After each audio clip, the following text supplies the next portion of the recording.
नमस्कार मंडळी. तर पुन्हा एकदा आपल्या नवीन एका व्हिडिओमध्ये आपलं खूप खूप स्वागत आहे. तर तुम्ही थंबनेलला पाहिलं की आज आपण रव्यामध्ये किसलेला बटाटा घालून अतिशय पौष्टिक अशी रेसिपी बनवणार आहोत, जे की लहानांपासून ते मोठ्यांपर्यंत सर्वांनाच आवडणारी अशी आहे. तर मंडळी, व्हिडिओ कुठेही स्किप न करता शेवटपर्यंत नक्की पहा. आणि जर तुम्ही चॅनलवरती नवीन असाल आणि अजूनही चॅनलला सबस्क्राईब केले नसेल तर सबस्क्राईब करून घ्या, जेणेकरून येणाऱ्या प्रत्येक व्हिडिओचे नोटिफिकेशन तुम्हाला सर्वात आधी मिळेल. तर मंडळी, चला आपण लगेच रेसिपीला सुरुवात करूया. तर या रेसिपीसाठी आपल्याला सर्वात आधी 1 वाटी रवा लागणार आहे. तर इथे मी 1 वाटी रवा घेतलेला आहे. तर हा रवा बारीक रवा आहे. शक्यतो आपल्याला या रेसिपीसाठी बारीक रवाच असा लागणार आहे. तर मंडळी, त्यानंतर इथे आपल्याला बटाटे घ्यायचे आहेत. तर इथे मी 2 बटाटे घेतलेले आहेत. त्याच्यावरचं आपल्याला साल काढून घ्यायचं आहे आणि याला आपल्याला किसणीने बारीक असं किसून घ्यायचं आहे. तर इथे होईल तेवढं आपल्याला या बटाट्यांना बारीक असं किसणीने किसून घ्यायचं आहे. तर हे पहा, इथे मी दोन्ही बटाटे या पद्धतीने बारीक असे किसणीने किसून घेतलेले आहेत. तर मंडळी, तुम्हाला जर हवं असेल तर तुम्ही इथे उकडलेलं बटाटा असतं ना, ते सुद्धा घालू शकतात, तरी सुद्धा चालेल. तर आता हे जे बटाटा आपण किसून घेतलेला आहे ना, तर याला आता आपण पाण्यामध्ये ठेवणार आहोत थोड्या वेळासाठी, जेणेकरून याच्यातलं जे स्टार्च असतं ना, ते सर्व निघून जाईल. तर आता हे एका बाउलमध्ये आपण सर्व बटाटे किसलेलं पाण्यातून घट्ट असं पिळून काढायचं आहे आणि याला साईडला ठेवायचं आहे. त्यानंतर इथे मी कढई गरम करायला ठेवलेली आहे. यामध्ये आपल्याला 1 ग्लास पाणी घालायचं आहे. तर इथे पाण्याला छान अशी उकळी येऊ द्यायची आहे. पाण्याला छान अशी उकळी आली की त्यामध्ये आपल्याला अर्धा चमचा तेल घालायचं आहे. आता तेल घातल्यानंतर यामध्ये अर्धा चमचा जिरे घालायचे आहेत आणि अर्धा चमचा इथे मी मिरची घातलेली आहे, लाल मिरची बारीक अशी कुटून. जर तुम्हाला हिरवी घालायची असेल तरी सुद्धा चालेल. त्यानंतर इथे मी 1 चमचा कसुरी मेथी घातलेली आहे. तुमच्याकडे जर कोथिंबीर असेल तर ती सुद्धा तुम्ही घातली तर चालेल, किंवा मग पुदिन्याची पाने बारीक असे कट करून घातली तरी सुद्धा चालतील. त्यानंतर चवीनुसार मीठ घातलेलं आहे. मीठ घातल्यानंतर याला छान अशी उकळी येऊन द्यायची आहे. चांगलं याला मिक्स करून घ्यायचं आहे. आता यामध्ये 1 वाटी आपल्याला जो रवा घेतला होता तो घालायचा आहे. आपण रवा कच्चाच घातलेला आहे, याला भाजून वगैरे घ्यायची काहीच गरज नाहीये. आता थोडा थोडा करून या पाण्यामध्ये हा रवा छान आपल्याला असा मिक्स करून घ्यायचा आहे. तर हे पहा, अशा पद्धतीने मी इथे सर्व रवा ॲड केलेला आहे आणि याला चांगलं असं आपल्याला शिजवून घ्यायचं आहे. या पद्धतीने याला चांगलं असं मिक्स करायचं आहे. यामधल्या ज्या सर्व गाठी असतात ना, त्या सर्व मोडून काढायच्या आहेत अशा पद्धतीने. तर इथे मी सर्व गाठी मोडून काढलेल्या आहेत. तुम्ही पाहू शकता रव्यातल्या आपल्या सर्व गाठी या निघालेल्या आहेत. आणि त्यानंतर आता आपल्याला जे आपण बटाटा किसून ठेवलेलं होतं ते आता या वेळेला घालायचं आहे. आता बटाटा घातल्यानंतर सुद्धा याला चांगलं असं आपण मिक्स करून घेणार आहोत, जेणेकरून हे बटाटं या रव्यासोबत छान असं वाफल्या जाईल.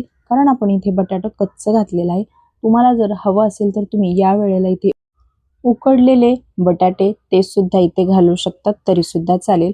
पण आपण इथे किसलेलं बटाटा कच्चं घातलेलं आहे, त्यामुळे याला एक 5 मिनिटाची आपल्याला वाफ द्यायची आहे. त्यामुळे याला सगळ्यात आधी चांगलं असं मिक्स करून घ्यायचं आहे. हे पहा, अशा पद्धतीने याला छान असं या रव्यामध्ये या बटाट्याला छान असं मिक्स करून घ्यायचं आहे आणि त्यानंतर याला एक 5 ते 10 मिनिटाची कमी गॅसवरती छान अशी वाफ द्यायची आहे. तर आता आपण चेक करूया की आपलं बटाटा आणि रवा छान असा वाफला गेला आहे की नाही. तर तुम्ही पाहू शकता मस्त आपला रवा हा वाफला गेलेला आहे. तर आता आपण याला परत एकदा छान असं मिक्स करून घेऊया. त्यानंतर याला आपण साईडला काढून घ्यायचं आहे थंड होण्यासाठी. तर हे पहा, आपला रवा छान असा शिजला गेलेला आहे, वाफला गेलेला आहे. आता आपण याला एका ताटामध्ये काढून घेऊयात. तर ज्या ताटामध्ये आपल्याला हा रवा सेट करायचा आहे त्याला आधी तेलाने छान असं ग्रीस करून घ्यायचं आहे. तर इथे मी ताटाला तेलाने छान असं ग्रीस करून घेतलेलं आहे. त्यानंतर आपल्याला हा रवा यामध्ये छान असा सेट करून घ्यायचा आहे. तर रवा सुरुवातीला गरम असतो, त्यामुळे याला थोडंसं थंड होऊ द्यायचं आहे आणि त्यानंतर आपल्याला एका उलथाण्याच्या साहाय्याने किंवा मग चमच्याच्या साहाय्याने हा रवा सगळीकडे असा पसरवून घ्यायचा आहे. तर सगळ्यात आधी जेव्हा आपण हा रवा पसरवतो ना, त्यावेळेला उलथाण्याला थोडंसं तेल लावायचं, जेणेकरून हे जे मिश्रण आहे ना, तर ते उलथाण्याला अजिबात चिटकत नाही. अशा पद्धतीने मी इथे सेट करून घेतलेलं आहे आणि एक 10 ते 15 मिनिटानंतर आपण याला थंड झाल्यानंतर अशा पद्धतीने कट करून घ्यायचं आहे. तर तुम्हाला आवडेल त्या आकारामध्ये तुम्ही हे कट करू शकतात, तरीसुद्धा चालेल. तर इथे मी उभ्या आकारामध्ये कट करून घेत आहे. तर हे पहा, अशा पद्धतीने मी इथे हे सर्व कट करून घेतलेले आहे. तुम्हाला जर हवं असेल तर तुम्ही इथे हे स्क्वेअर आकारामध्ये सुद्धा कट करून घेऊ शकतात, तरीसुद्धा चालेल. पण या पद्धतीने जर आपण कट केलं ना, तर मुलं आवडीने खातात. तर मंडळी, तुम्हाला एक निवेदन आहे की तुम्ही आपला हा व्हिडिओ कोणत्या गावातून किंवा मग कोणत्या शहरातून पाहताय हे मला कमेंटमध्ये नक्कीच कळवा, जेणेकरून मला सुद्धा कळेल की आपले व्हिडिओज कुठपर्यंत पोहोचत आहेत आणि मी तुमचा धन्यवाद देखील करू शकेल. तर हे पहा मंडळी, मी इथे अशा पद्धतीने कट करून घेतलेले आहेत सर्व पीसेस. आता त्यानंतर आपण इथे याला तळून घेणार आहोत. तर इथे मी कढई गरम करायला ठेवलेली आहे. यामध्ये तेल घातलेलं आहे. तर तेल आपल्याला मध्यम स्वरूपाचं गरम करून घ्यायचं आहे. जास्त कडकडीत असं गरम करायचं नाही. आणि सुरुवातीला जेव्हा आपण हे स्लाइस यामध्ये टाकू त्यावेळेला लगेच याला हलवायचं नाहीये. एक 2 ते 3 मिनिटासाठी याला सेट होऊ द्यायचं आहे. कारण हे आपण मिश्रण शिजवून घेतलेलं आहे, त्यामुळे हे सुरुवातीला थोडंसं ओलसर असतं. एक 2 ते 3 मिनिटं छान हे सेट झालं की त्यानंतर तुम्ही याला हलवू शकतात. तर हे पहा, एक 2 ते 3 मिनिटाने मी हे हलवून घेत आहे. अशा पद्धतीने आपल्याला हे छान असं तळून घ्यायचं आहे. तर मंडळी, आपण हे मुलांना मधल्या वेळेमध्ये खाण्यासाठी किंवा मग टिफिनसाठी तुम्ही ही रेसिपी नक्की ट्राय करू शकतात. मुले बाहेरचे कुरकुरे, चिप्स आपल्याला मागतच असतात. त्यावेळेस आपण बाहेरचे unhealthy chips, Kurkure, French fries देण्यापेक्षा जर घरीच अशा पद्धतीने त्यांना अगदी हेल्दी रेसिपी जर बनवून दिली तर ते नक्कीच आवडीने खातील. तर हे पहा मंडळी, तुम्ही पाहू शकतात अशा पद्धतीने आपल्याला हे सर्व तळून घ्यायचे आहेत. कुरकुरे मी पूर्ण तळून घेतलेले आहेत आणि तुम्ही पाहू शकतात की याचा रंगसुद्धा किती सुरेख असा आलेला आहे. तर आपण आता दुसरी बॅच सुद्धा याच पद्धतीने तळून घेणार आहोत. अगदी कमी वेळेमध्ये, कमी साहित्यात आणि घरातल्याच साहित्यात ही रेसिपी बनून तयार होते. अगदी झटपट आणि सोप्या पद्धतीने. आणि मुलांना काहीतरी वेगळं खायची जेव्हा इच्छा होते ना, तेव्हा आपण ही रेसिपी नक्कीच ट्राय करू शकतो. तर मंडळी, हे पहा, ही सुद्धा बॅच आपण छान अशाच पद्धतीने तळून घेतलेली आहे.